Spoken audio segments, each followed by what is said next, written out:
Salut à toi, c'est Hermès, ton moniteur auto-école, enseignant de la conduite et de la sécurité routière. Aujourd'hui, je te propose un examen complet du code de la route, commenté et corrigé. Allez, on perd pas de temps, on commence tout de suite. Question numéro 1. Le cycliste tend son bras pour tourner à gauche. Réponse A. Je ralentis et le laisse passer. Réponse B. J'accélère et je ne le laisse pas passer.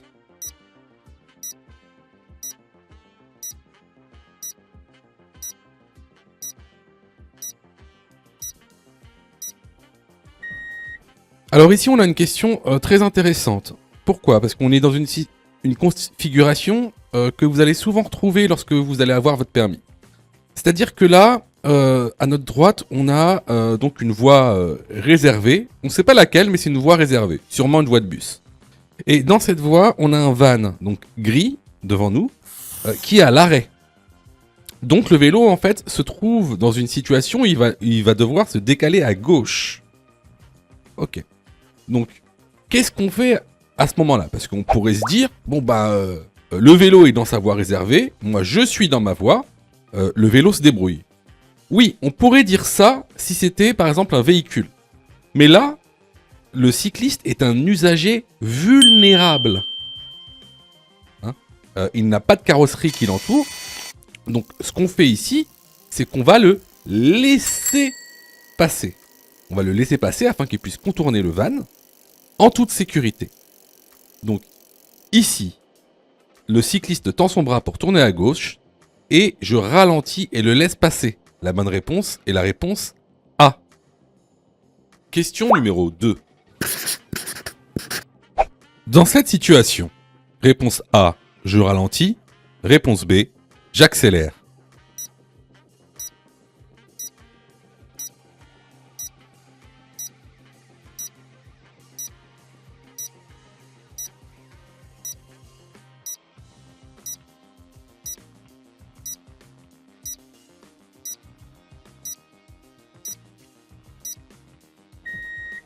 Alors là, tu vois, on s'approche d'un passage à niveau.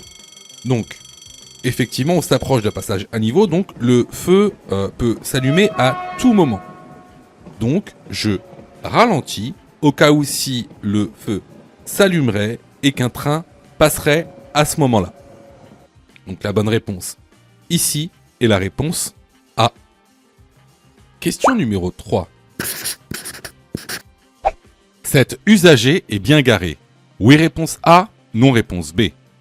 Il risque une amende de 135 €. Oui, réponse C, non, réponse D.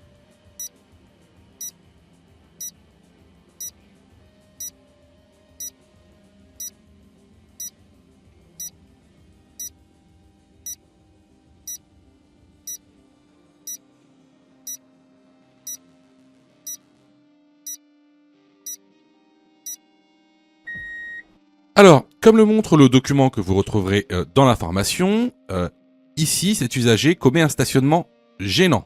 Pourquoi ? Parce qu'il est placé, il est arrêté à un emplacement qui empêche l'accès ou le dégagement d'un autre véhicule. Donc, ici, pour cette infraction, il encourt seulement une amende forfaitaire de 35 €. Par contre, si il ne bouge pas son véhicule à temps, il risque une immobilisation, c'est-à-dire une mise en fourrière. Les bonnes réponses ici sont les réponses B et D. Question numéro 4. Le véhicule rouge souhaite tourner dans la rue indiquée par la flèche verte. Il doit allumer ses clignotants dans la zone. Réponse A, zone A. Réponse B, zone B.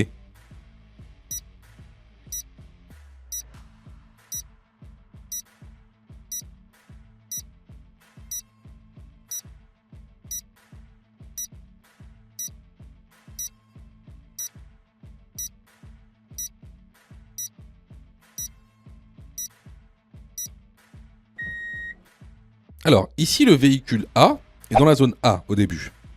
S'il met son clignotant dans la zone A, ce qui va se passer, ce qui peut se passer, c'est que l'autre véhicule peut mal interpréter l'intention du véhicule rouge et croire que le véhicule rouge veut tourner dans la rue où il est.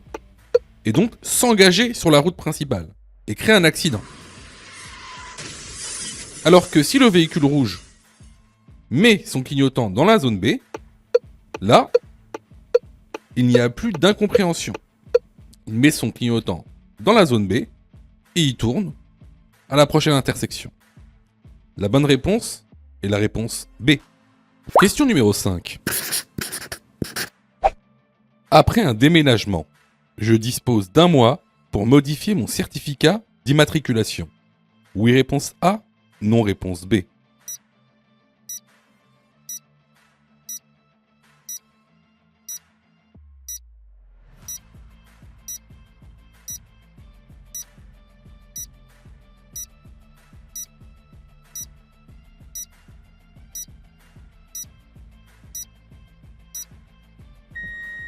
Alors effectivement, après un déménagement, vous êtes dans l'obligation de modifier votre certificat d'immatriculation et vous disposez d'un mois pour le faire.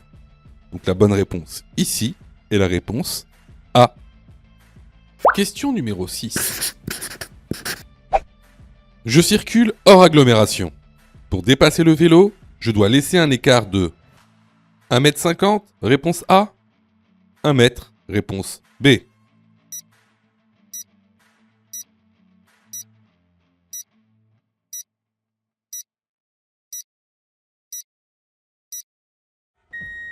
Alors ici, on circule sur une route à double sens hors agglomération. Donc, pour dépasser ce vélo, il faudra que je laisse un écart de 1,50 m entre mon véhicule et le cycliste. La bonne réponse ici est la réponse A. Question numéro 7. La polyconsommation alcool-médicaments augmente le risque d'accident. Oui, réponse A. Non, réponse B.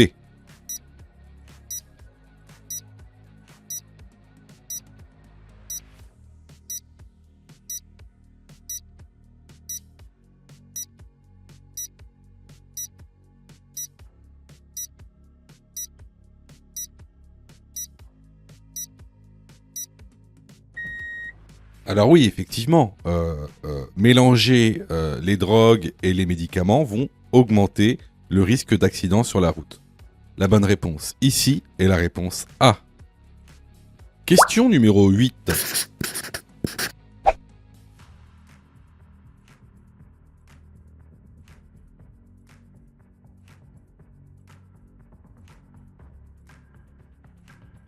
Un véhicule peut se situer dans l'angle mort d'un deux roues. Oui, réponse A. Non, réponse B.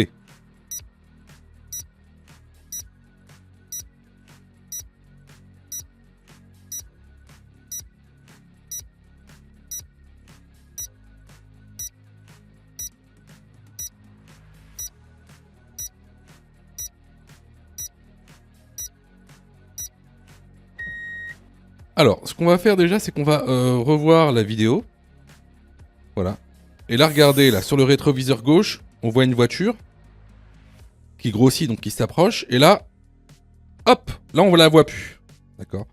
Donc, si on la voit plus, c'est tout simplement que la voiture est dans l'angle mort du deux roues. Voilà. Donc, ici, la bonne réponse est la réponse A. Question numéro 9. Dans cette situation, je suis. Réponse A. Dans une issue de secours. Réponse B. Dans une niche de sécurité.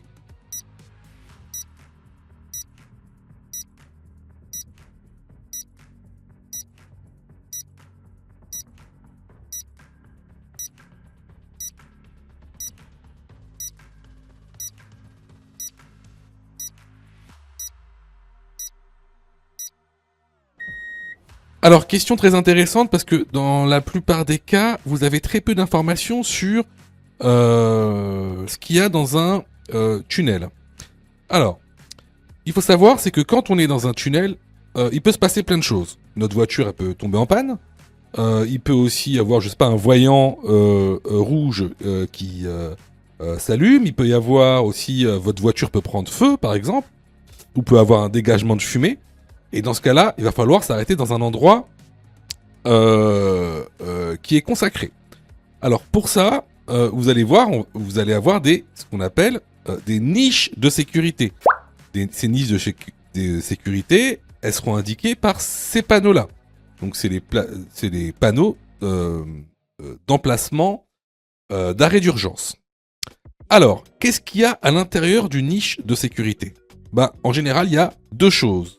Vous avez des extincteurs et vous avez un poste d'appel. Attention, c'est pas un poste téléphonique, c'est pas une cabine téléphonique, c'est un poste d'appel d'urgence. Hein. Donc lorsque vous décrochez le téléphone, vous êtes directement mis en relation avec un agent de sécurité. Alors, ne pas confondre niche de sécurité et issue de secours. Une niche de sécurité, c'est une niche. Il n'y a pas d'issue de secours dans la niche. Une issue de secours, en fait, elle vous permet de sortir du tunnel. Donc à l'intérieur de l'issue de secours, il n'y aura pas de poste, il n'y aura pas d'extincteur. Hein, ce sera des tunnels qui vous amèneront à l'extérieur. Donc ici, la bonne réponse est la réponse B. Les vidéos sont totalement gratuites. Donc abonne-toi pour aider la chaîne. Et surtout, active les notifications pour être prévenu des dernières vidéos et avoir ton code beaucoup plus rapidement. Question numéro 10. Ce pneu est équipé d'un écrou anti-vol. Oui, réponse A. Non, réponse B.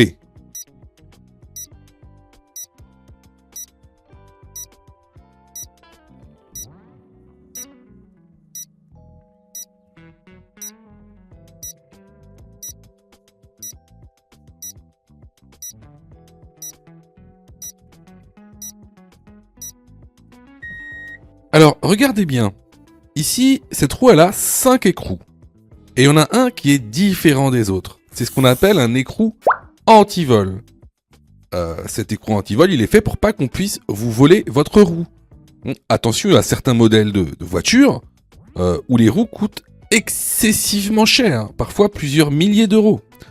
Donc, c'est pour ça que certaines personnes vont mettre des écrous anti-vol. Parce qu'en fait, pour pouvoir desserrer cet écrou, il va vous falloir un adaptateur, c'est-à-dire une douille spéciale, comme je vous le montre ici.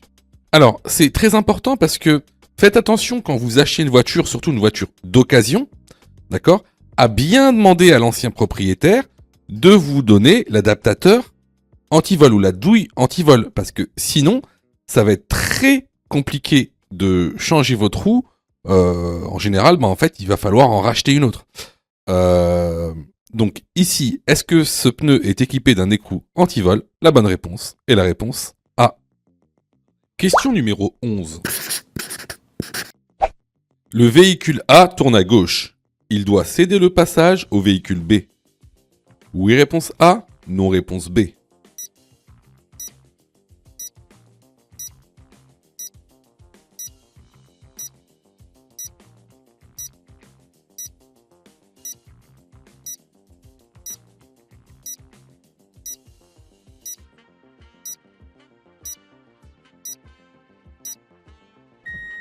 Alors, ici, on a une route à double sens.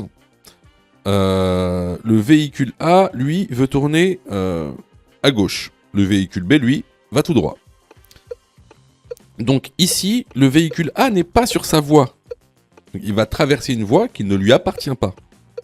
Donc ici, le véhicule B est donc prioritaire. Donc dans cette situation, le véhicule B passe, puis le véhicule A tourne à droite. La bonne réponse ici est la réponse A. Question numéro 12. Je risque une contravention si mon compteur est en panne. Oui, réponse A. Non, réponse B.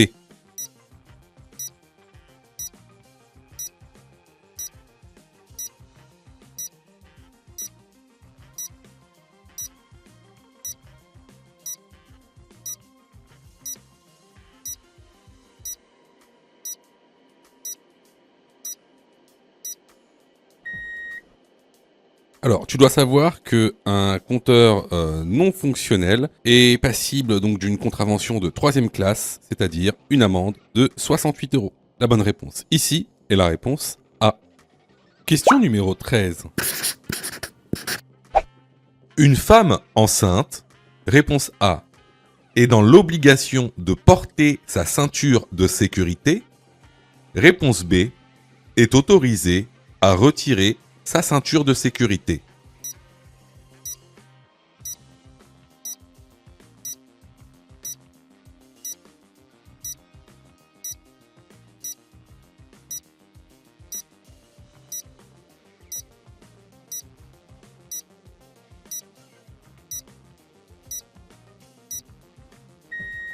Alors, la ceinture de sécurité est obligatoire pour tous les usagers d'un véhicule. Donc si vous êtes à l'intérieur d'un véhicule, que vous soyez conducteur ou passager, vous êtes obligé de mettre votre ceinture, que vous soyez un enfant, que vous soyez une femme enceinte, peu importe.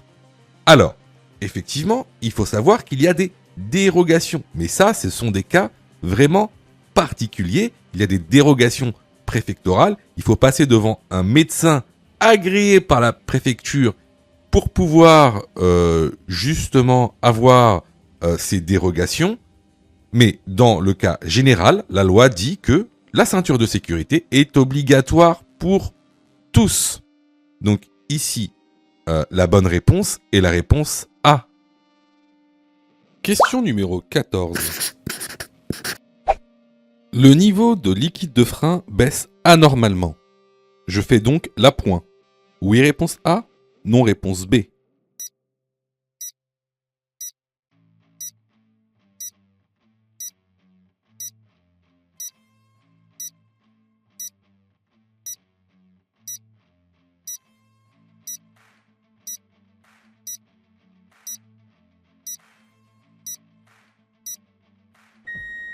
Alors, si votre niveau de liquide de frein baisse anormalement, il ne sert à rien de faire l'appoint. Vous avez vraisemblablement une fuite.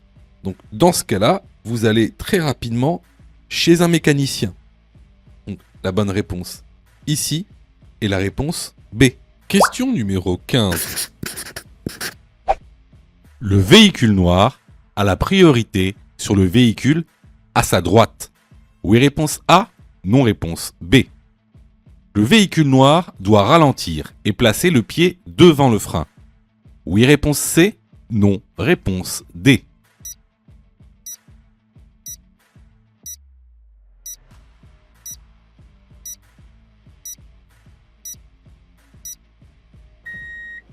Alors, ici, comme tu le vois, on est sur une intersection. On est sur une intersection qui est gérée par une signalisation verticale. Ici, un stop. Regarde aussi le véhicule à droite. La personne qui a dans le véhicule à droite ne regarde pas à sa gauche. Elle ne regarde pas vers le véhicule noir. Et ça a toute son importance. Alors, regarde l'animation qui arrive. Ici, le véhicule à droite a un stop. Cela veut dire qu'il doit laisser la priorité au véhicule sur l'intersection. Ici, le véhicule noir. Donc le véhicule noir a la priorité sur le véhicule à droite. Cependant, regarde bien, donc la dame ne regarde pas le véhicule noir. Donc là, le véhicule noir a tout intérêt de ralentir et de placer le pied devant le frein en passant cette intersection par mesure de sécurité. Donc ici, les bonnes réponses vont être les réponses A et C. Question numéro 16. Dans cette situation, A. Je klaxonne par sécurité. B. Je ralentis. C. Je maintiens mon allure. D. Je me prépare à m'arrêter.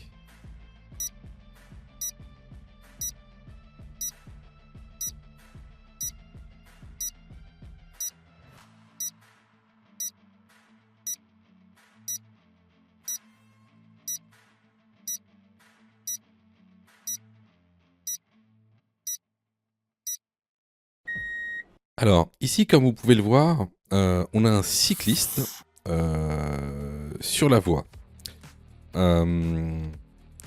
Il a l'air de vouloir traverser la rue. On n'est pas sûr. hein, on n'est pas sûr, mais il a l'air de vouloir traverser la rue parce qu'on a un indice, c'est qu'il est au niveau du passage piéton. Il a le guidon tourné vers la gauche. On peut penser qu'il peut vouloir traverser la rue. De plus, il y a un chien juste derrière lui. On a l'impression qu'il le suit. Et ce chien, vu sa direction, donne l'impression de vouloir également traverser la rue. Donc on a quand même deux usagers avec des zones d'incertitude différentes, dont le chien qui a une très grande zone d'incertitude avec des mouvements complètement aléatoires. Donc ici, il faut déjà ralentir pour avoir le temps d'observer la situation. Et aussi, je me prépare à m'arrêter, car on a deux usagers avec deux zones d'incertitude différentes, dont un usager avec une zone d'incertitude très large, qui est le chien. Donc les bonnes réponses sont les réponses B et D. Question numéro 17. Pour limiter la pollution, il est préférable d'utiliser le covoiturage pour les longs trajets. Oui, réponse A, non, réponse B.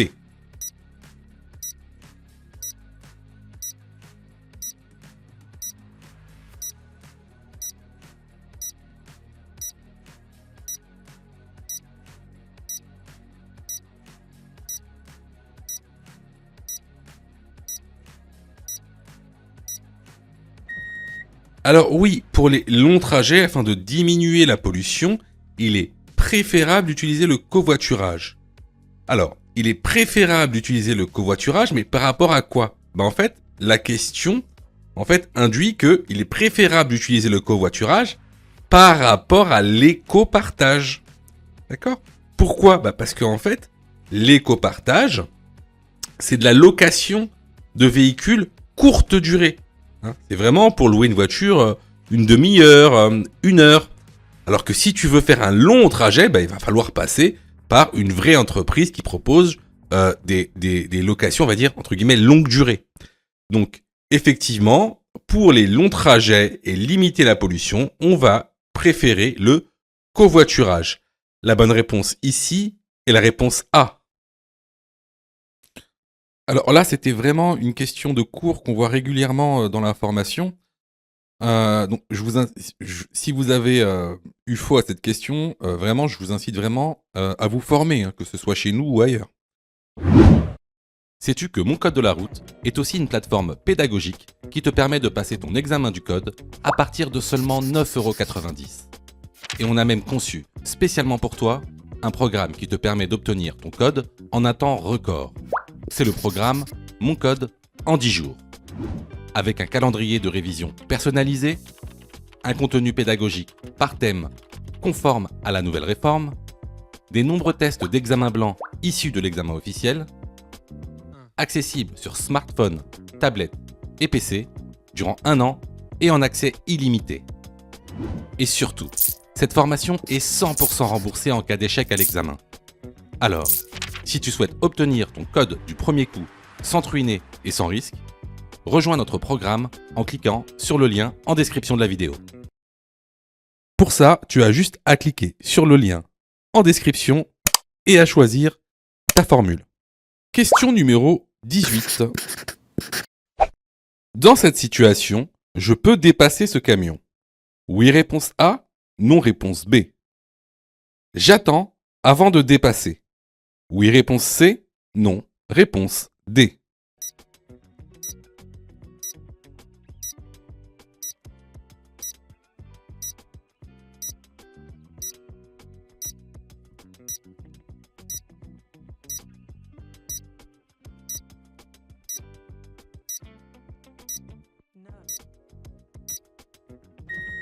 Alors, super intéressante comme question.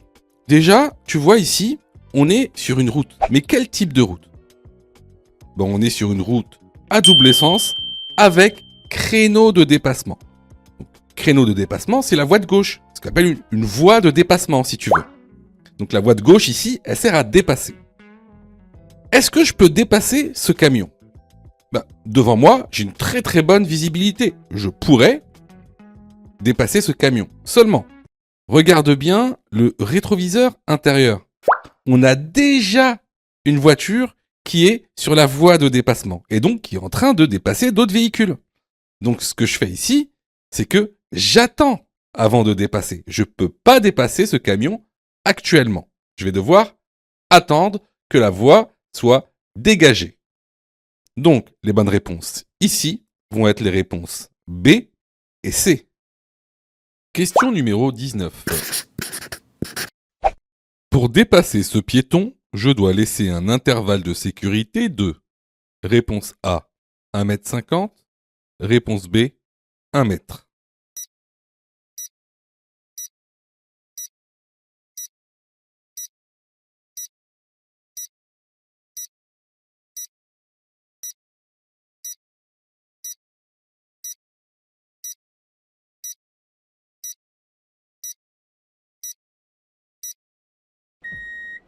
Alors ici, pour dépasser ce piéton, donc qui est un usager vulnérable, je dois laisser un intervalle de sécurité de 1 mètre, puisqu'on est en agglomération. Alors, si tu ne sais pas faire la différence lorsque tu es en agglomération ou hors agglomération, je t'incite fortement à aller dans la plateforme pédagogique pour voir le cours correctement, parce que sinon tu vas avoir beaucoup de mal à l'examen du code de la route. Donc ici, la bonne réponse est la réponse B. Question numéro 20. Je suis bien placé. Oui, réponse A. Non, réponse B.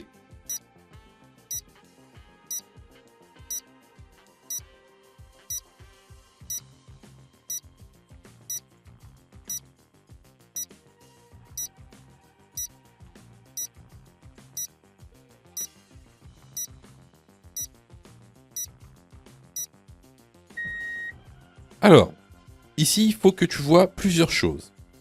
Alors, en face de nous, tu vois bien qu'il y a un train qui passe. On peut reconnaître les feux clignotants, par exemple. Alors, en plus de ça, il y a des véhicules à l'arrêt. À notre droite, on voit une ligne stop. Donc, ici, on est sur une intersection. Donc, il faut que tu saches une chose. C'est que quand la circulation est à l'arrêt, il ne faut jamais, jamais bloquer une intersection, quitte à s'arrêter juste devant l'intersection afin de laisser les voitures passer. Donc ici, est-ce que je suis bien placé? Bah oui, parce que je suis situé juste avant l'intersection. Les voitures qui sont au stop peuvent tourner à gauche, par exemple. La bonne réponse ici est la réponse A. Question numéro 21. Je peux dépasser le véhicule gris. Réponse A, s'il roule lentement. Réponse B, dans tous les cas. Réponse C, s'il roule à allure normale.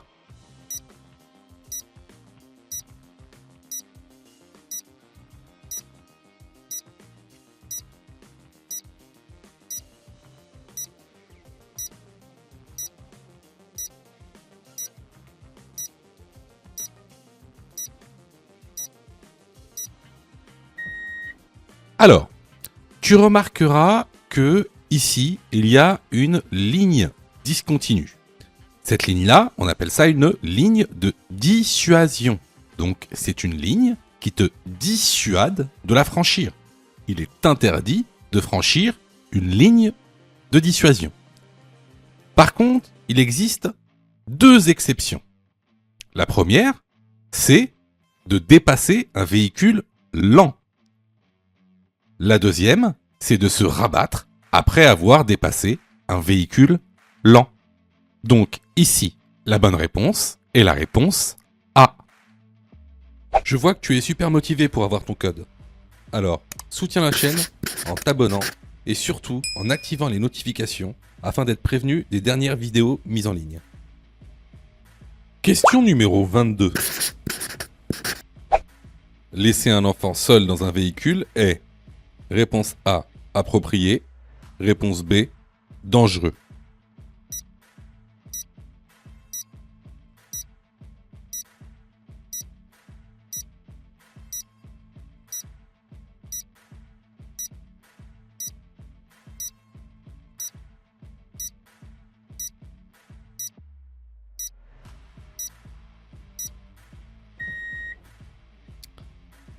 Bien sûr, laisser un enfant seul dans un véhicule est dangereux. Il pourrait, par exemple, utiliser les commandes du véhicule si les clés sont toujours sur le contact.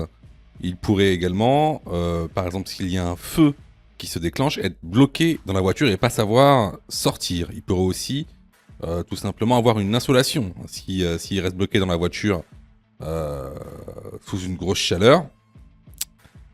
Donc, c'est une évidence. La bonne réponse est la réponse B. Question numéro 23. Ce pictogramme indique une panne de batterie. Oui, réponse A. Non, réponse B.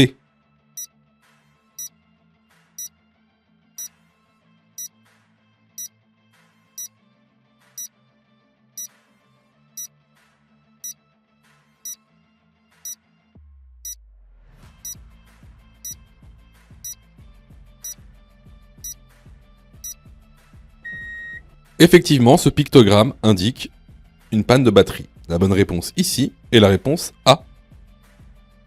Question numéro 24. Je peux rouler sur la voie de bus avec une motocyclette. Oui, réponse A. Non, réponse B.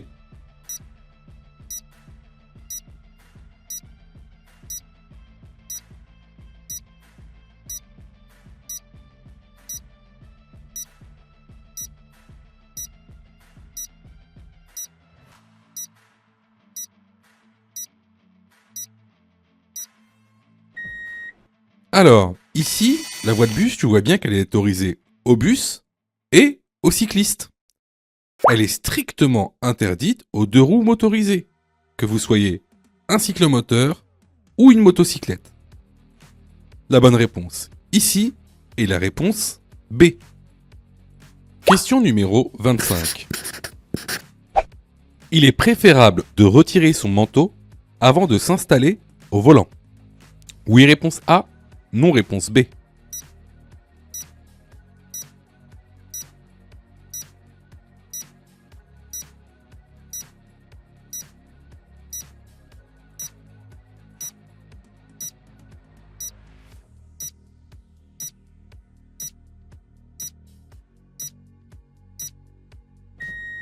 Alors effectivement, pour des raisons de confort, mais aussi pour une meilleure attache de la ceinture de sécurité, il est préférable de retirer son manteau. La bonne réponse ici est la réponse A. Question numéro 26. Je suis bien placé pour aller à gauche. Oui, réponse A.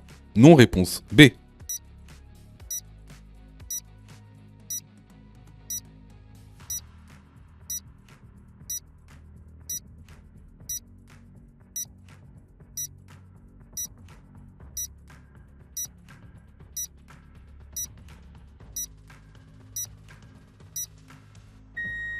Alors effectivement ici, vous voyez, vous êtes dans une voie réservée. Vous voyez les lignes, ce sont des lignes épaisses. Donc vous êtes dans une voie réservée. Alors cette voie réservée, elle s'appelle une voie de stockage. Donc cette voie de stockage, en fait, permet au véhicule de se stocker pour pouvoir aller à gauche à l'intersection. Donc ici, effectivement, je suis bien placé pour aller à gauche. La bonne réponse est la réponse A. Alors, vous voyez, il y a beaucoup de gens, en fait, je sais, hein, je sais que vous vous êtes trompés. Enfin, beaucoup d'entre vous se sont trompés. Je sais que vous passez beaucoup de temps à réviser votre code. Je le sais. Hein, sûrement que même vous avez une application gratuite. Mais vous savez, les applications gratuites, si c'est gratuit, ne pensez pas que vous allez avoir de la qualité. D'accord ? Ne pensez pas ça. Hein, c'est pas pour rien qu'il y a 40% de taux d'échec. Quasiment la moitié des gens qui regardent cette vidéo vont rater leur code. Pas parce qu'ils n'ont pas travaillé, pas parce qu'ils sont nuls, parce que vous avez été mal formés. C'est pour ça que nous, on vous propose donc une plateforme de formation 100% dédiée au code de la route, réalisée par des professionnels, avec une méthodologie adéquate qui vous permettra d'avoir votre code de la route rapidement. Vous pouvez même choisir la formule « Mon code en 10 jours » et avec cette formule, vous êtes 100% remboursé si vous ratez votre code, simplement en envoyant la preuve de votre échec. Donc voilà, moi un petit conseil que je vous donne, surtout si vous êtes trompé à cette question, allez dans la plateforme, formez-vous correctement, vous allez voir, ça va bien se passer. Pour ça, tu as juste à cliquer sur le lien en description et à choisir ta formule. Question numéro 27. Je roule à 90 km/h. La distance de sécurité est de réponse A 54 mètres, réponse B 81 mètres. En cas de contrôle, j'encours un retrait de réponse C 6 points, réponse D 3 points.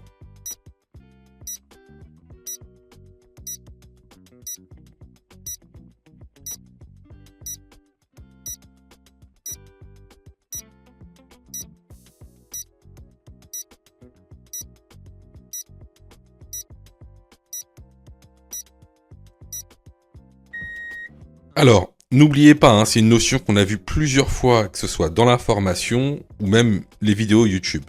La distance de sécurité, c'est la distance minimale réglementaire qui te sépare d'un autre véhicule. En tout cas, du véhicule qu'il y a devant toi. Cette distance correspond à la distance parcourue pendant 2 secondes. Cette distance de sécurité, elle se calcule et tu dois savoir la calculer pour passer ton code.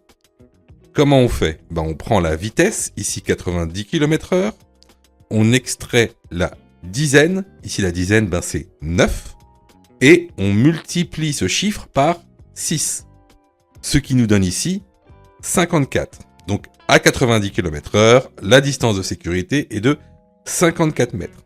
Si tu ne respectes pas cette distance de sécurité réglementaire, c'est une contravention de 4e classe, tu encours 3 points sur ton permis de conduire et également une amende de 135 €. Donc ici, les bonnes réponses vont être les réponses A et D. Question numéro 28. Sur certains véhicules, je peux démarrer la voiture à distance. Oui, réponse A. Non, réponse B. Démarrer le moteur à distance. Oui, réponse C. Non, réponse D.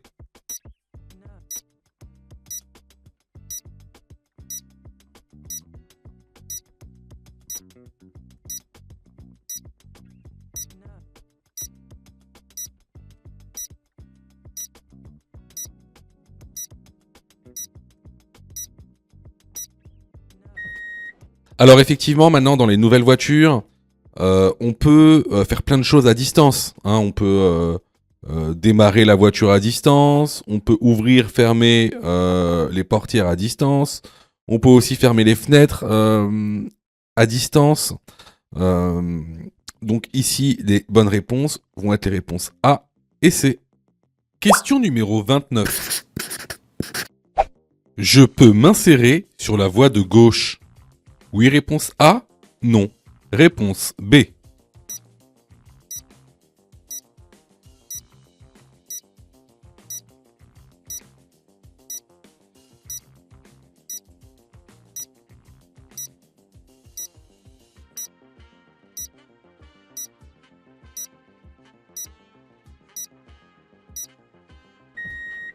Alors ici, si tu regardes le rétroviseur gauche, tu vois que il y a un véhicule sur la voie de gauche, mais le véhicule est très loin. Donc, c'est le bon moment pour s'insérer. La bonne réponse est la réponse A. Si tu aimes le contenu, alors prends quelques secondes pour liker la vidéo. C'est très important. Cela nous permet d'être mieux référencés et donc de te présenter encore plus de vidéos pour que tu puisses obtenir ton code le plus rapidement possible. Question numéro 30. La quantité d'alcool dans un verre standard est de réponse A, 20 grammes, réponse B, 10 grammes. Un taux d'alcoolémie de 0,5 g par litre de sang multiplie le risque d'accident par réponse C, 2, réponse D, 10.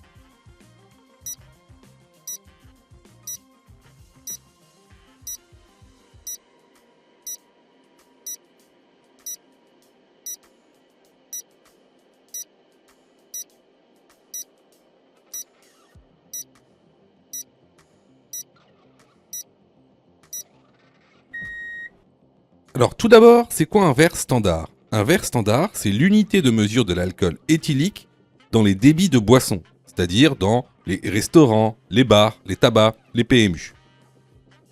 À savoir qu'en fait, que ce soit un verre de bière, un verre de vin, un verre de digestif, un verre de whisky, peu importe le volume du verre, à l'intérieur, il y aura toujours la même quantité d'alcool, c'est-à-dire 10 grammes d'alcool.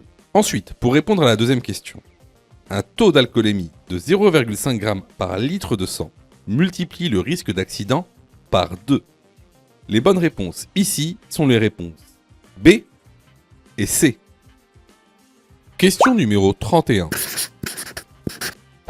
Ce panneau indique une interdiction de stationner du côté impair de la route. Oui, réponse A, non, réponse B.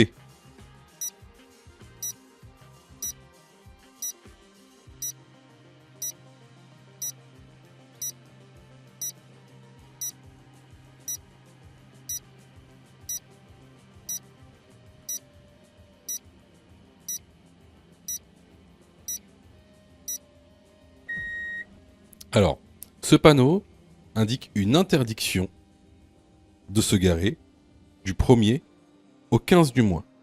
La bonne réponse est la réponse B. Question numéro 32. La signalisation indique que j'ai la priorité à droite à la prochaine intersection. Oui, réponse A. Non, réponse B.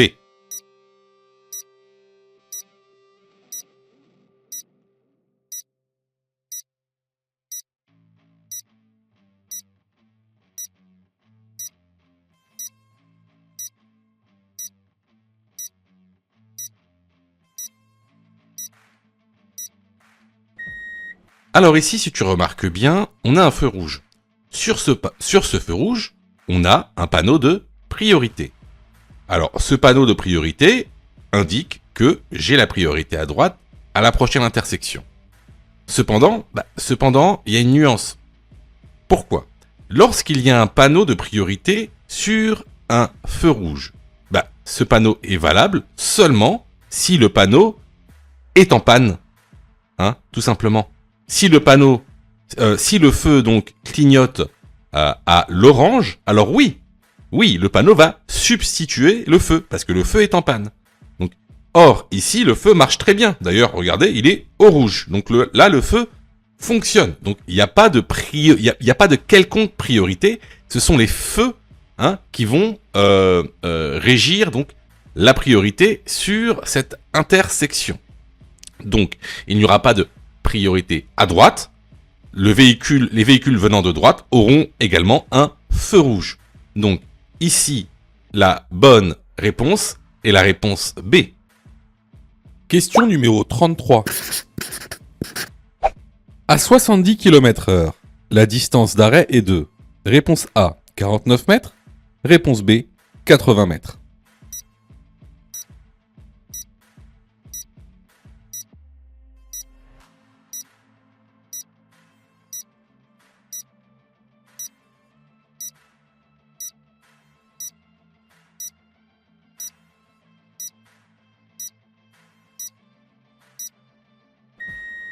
Alors, encore une fois, ça c'est une question de cours pur et dur. Donc n'oubliez pas, il y a 4 distances à connaître, à savoir calculer distance de sécurité, distance d'arrêt, distance de freinage, distance parcourue durant le temps de réaction. Ça, c'est vraiment les 4 distances que vous devez savoir calculer. Donc vous trouverez ça dans l'information en détail. Ici on parle donc de la distance d'arrêt. Donc déjà c'est quoi? La distance d'arrêt c'est quoi? C'est la distance parcourue pendant le temps de réaction et la distance de freinage. Donc c'est temps de réaction plus distance de freinage. Alors comment on la calcule? On la calcule très simplement. En fait c'est en multipliant le chiffre des dizaines par lui-même. Par exemple, ici, on roule à 70 km/h. Donc, le chiffre des dizaines, c'est 7. Donc, on multiplie 7 par lui-même. Donc, 7. Donc, ici, 7 x 7, 49. Donc, la distance d'arrêt à 70 km/h est de 49 mètres. La bonne réponse est la réponse A. Question numéro 34. Pour un permis probatoire, un taux d'alcool de 0,5 g par litre de sang constitue un délit. Oui, réponse A. Non, réponse B. Pour un permis hors probatoire, un taux d'alcool de 0,2 g par litre de sang constitue une contravention. Oui, réponse C. Non, réponse D.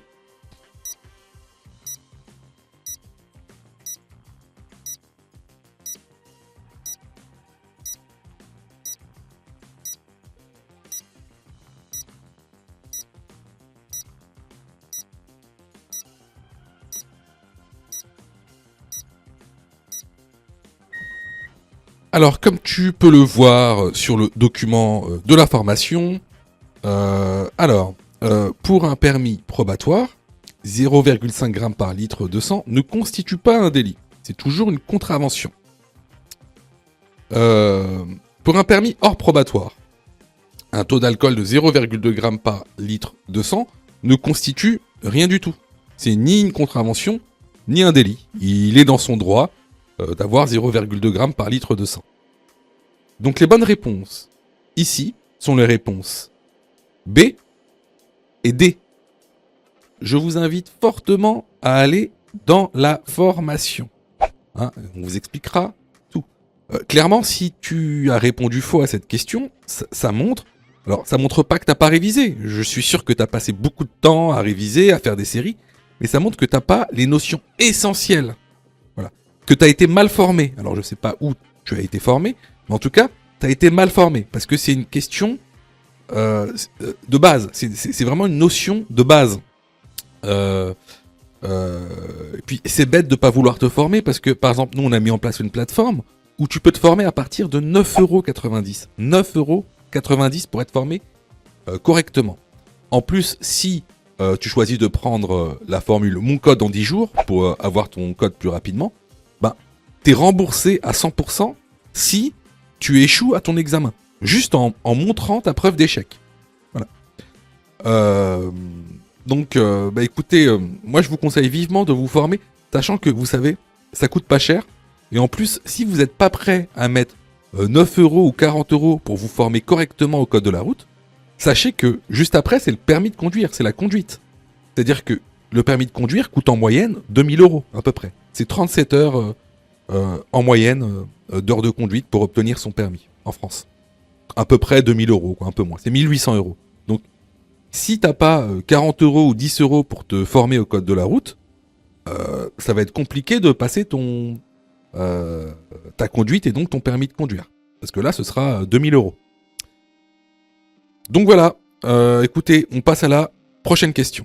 Question numéro 35. Ce panneau indique un passage à niveau. Réponse A, sans barrière ni demi-barrière. Réponse B, avec barrière.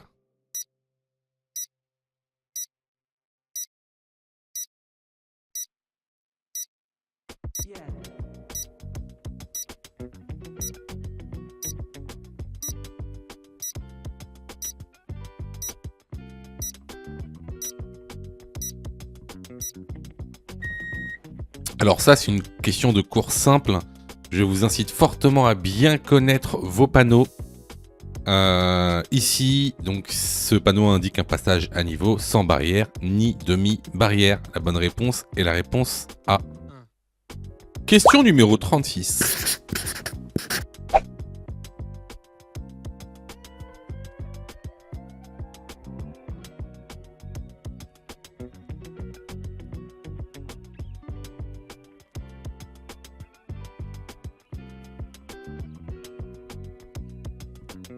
Dans cette situation, réponse A, j'accélère. Réponse B, je rétrograde. Réponse C, je reste sur ma voie.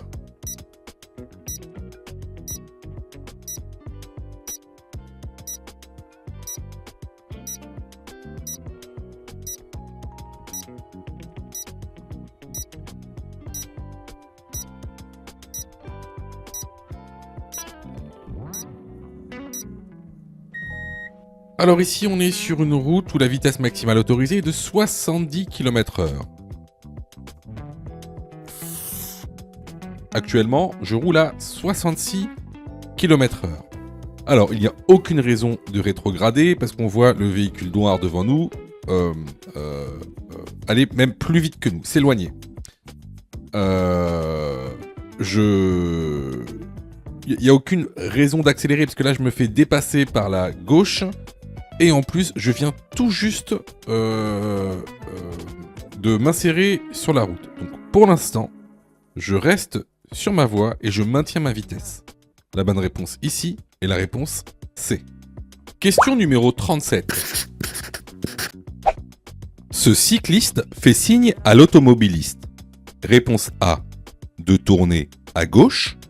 Réponse B, de tourner à droite. Réponse C, de le dépasser.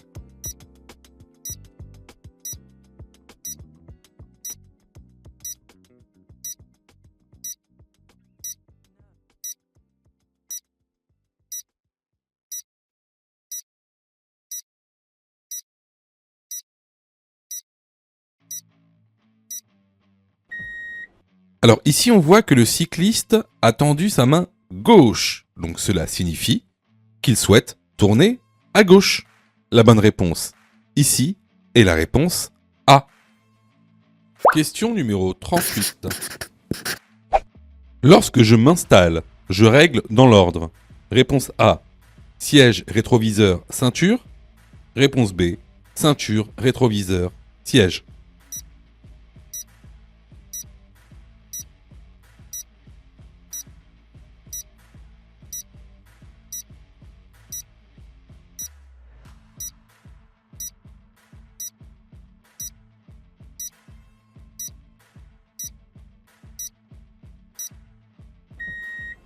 Alors ça, c'est une question de cours vraiment basique. Si vous êtes trompé à cette question, je vous incite vraiment à aller dans la formation. Donc, lorsqu'on s'installe, on règle d'abord le siège, ensuite le rétroviseur, et après la ceinture. La bonne réponse ici est la réponse A. Alors là, c'était vraiment une question de cours qu'on voit régulièrement dans la formation. Donc, si vous avez eu faux à cette question, vraiment, je vous incite vraiment à vous former, hein, que ce soit chez nous ou ailleurs. Alors, je reçois plusieurs messages de votre part, d'ailleurs, je vous en remercie. Alors, vous me posez souvent deux questions. Alors, la première, c'est quand est-ce que je suis prêt pour passer mon code ? Et la deuxième, c'est est-ce que je dois suivre la formation ? Alors, tout d'abord, on va répondre à la première question. Quand est-ce que tu es prêt pour passer ton code ? C'est très simple. Si tu fais moins de 5 fautes sur les 5 dernières séries d'examens blancs que tu as fait, alors tu es prêt à passer le code de la route. Donc, attention, hein, ça veut dire qu'il faut que sur les 5 dernières séries que tu as faites, de manière consécutive, il n'y a pas une seule série où tu as fait plus de 5 fautes. Donc si tu as fait plus de 5 fautes à une seule série, il faut que tu continues à faire des examens blancs. La deuxième question. Est-ce que il serait mieux pour moi de prendre une formation ? Alors, là, c'est pareil. Si tu fais 8 fautes ou plus sur les 5 dernières séries d'examens blancs que tu as faites, alors, il est vivement conseillé de te former. Ça veut tout simplement dire que il te manque certaines notions essentielles. Ça veut pas dire que tu connais pas ton cours, ça veut dire qu'il te manque des notions essentielles pour pouvoir progresser.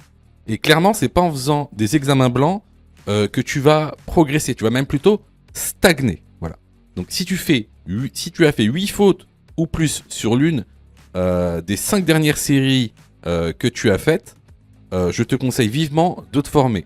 Surtout que on a mis en place donc une plateforme pédagogique qui répond vraiment à tous vos besoins. On a fait en sorte que tout le monde puisse se former au code de la route. Vous avez la formule standard, par exemple, qui est à 19,90 € par an. Donc vous payez une fois 19,90 €, et vous avez le droit à toute la plateforme pendant 1 an en illimité, avec tous les cours, tous les 10 thèmes, plus de 1200 questions issues de l'examen officiel, commentées et corrigées. Vous avez pour ceux par exemple qui veulent passer leur code rapidement, la formule à mon code en 10 jours, pour passer son code en 10 jours, qui est à 39,90 € par an, en illimité. Et en plus, si vous ratez votre code, eh ben vous êtes 100% remboursé, seulement en envoyant votre preuve d'échec. Sinon, pour ceux qui le souhaitent, vous avez la plus petite formule, la formule basique, qui est à 9,90 € par semaine. Celle-ci, c'est une formule qui est hebdomadaire, qui en général est réservée à ceux qui ont déjà passé leur code et qui ont échoué. C'est une sorte de remise à niveau. Donc, vraiment, il y en a pour tous les besoins et il y en a aussi pour tous les prix. Et c'est vraiment pas cher. Ce serait bête de rater son code alors que vous auriez pu vous former pour 9,90 €. Pour ça, tu as juste à cliquer sur le lien en description et à choisir ta formule. Question numéro 39. Il est dangereux de conduire si je prends ce médicament. Oui, réponse A. Non, réponse B.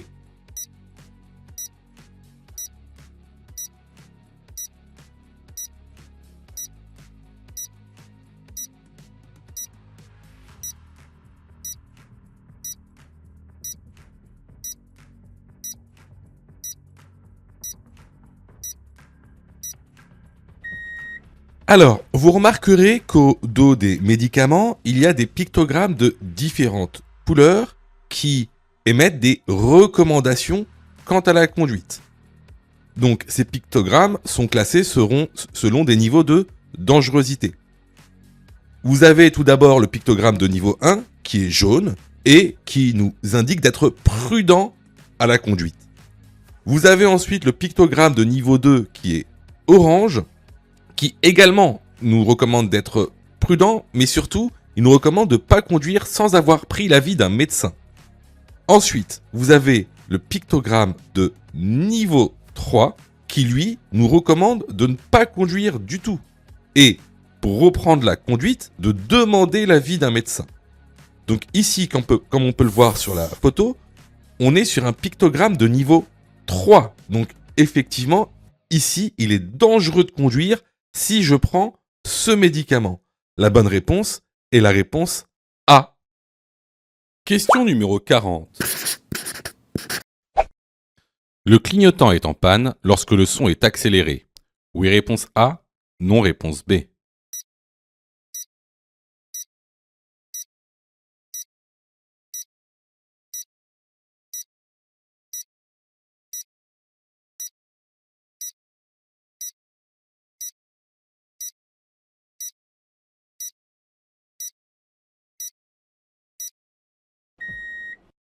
Alors, voici le son d'un clignotant qui marche correctement.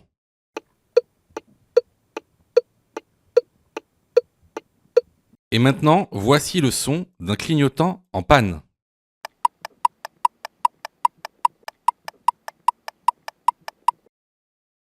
Donc vous remarquerez que le son est accéléré. Donc la bonne réponse ici est la réponse A.